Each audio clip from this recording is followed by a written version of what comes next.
രാവിലെ അഴിച്ചു വിടാനായിട്ടുള്ള വഴക്കാണ് കേട്ടോ. ഞാൻ പറഞ്ഞേക്കുന്ന കാര്യമാണ്, കൊച്ചിനെ സ്കൂളിൽ വിട്ട ശേഷം മാത്രമേ ഞാൻ അഴിച്ചു വിടുകയുള്ളൂ. അതുവരെ അവർ സൈലൻ്റ് ആയിട്ടിരിക്കും. അത് കഴിഞ്ഞിട്ട് കൊച്ചു സ്കൂളിൽ പോയി കഴിഞ്ഞു എന്ന് ഉറപ്പ് വരുത്തി കഴിഞ്ഞാലുള്ള അവസ്ഥയാണ് കേട്ടോ ഇത്. പിന്നെ ചോറെല്ലാം തട്ടിക്കളയും. ഇത് കണ്ടോ, ഈ കൂട് കാണിച്ചു വെച്ചേക്കുന്ന കണ്ടോ. നിങ്ങൾ രണ്ടും ഞാൻ അടിച്ചു വിട്ടാലുള്ള അവസ്ഥ എന്താണെന്ന് കാണിച്ചു തരാവേ. തുറക്കാൻ പോവാണേ.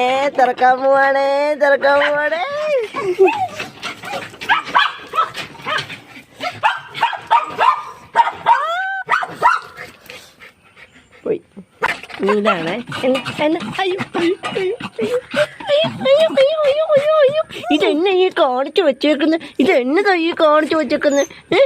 എന്നെ ഈ കാണിച്ചു വെച്ചേക്കുന്നേ? അങ്ങനെ 2 പേരെ അയച്ചു വിട്ടേക്കാണ് കേട്ടോ. വഴക്കാളികൾ 2 പേര്.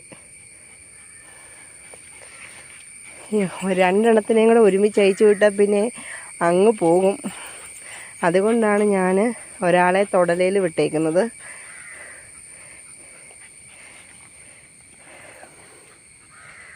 ഇനി ഇന്ന് 2നെയും കൂടെ കുളിപ്പിക്കണം.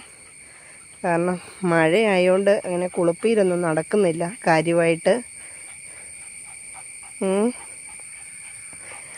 അങ്ങനെയൊക്കെയാണ്.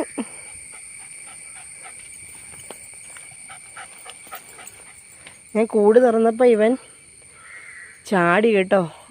മീൻസ് തൊടൽ ഞാൻ ഇടുന്നതിന് മുന്നേ കൂട്ടിന്ന് വെളിയിലോട്ട് ചാടി. ഞാൻ ഓർത്ത് എൻ്റെ കൈ വിട്ട് പോയിന്ന്.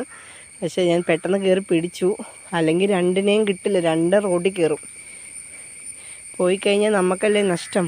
പിന്നെ വേറെ പട്ടികളൊക്കെ ഉണ്ട്. അപ്പം വന്ന് കടിക്കുവോ എന്തെങ്കിലുമൊക്കെ ചെയ്ത് കഴിഞ്ഞാൽ പിന്നെ ഇത് വലിയൊരു പണിയാണ്.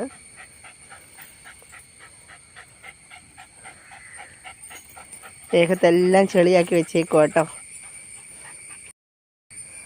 2 പേരും പുല്ലൊക്കെ തിന്നുവാണ് കേട്ടോ. പുല്ലൊക്കെ തിന്നുവാണ്. വിരഗുളിക കഴിഞ്ഞ ദിവസം ഞാൻ കൊടുത്തതാണ്.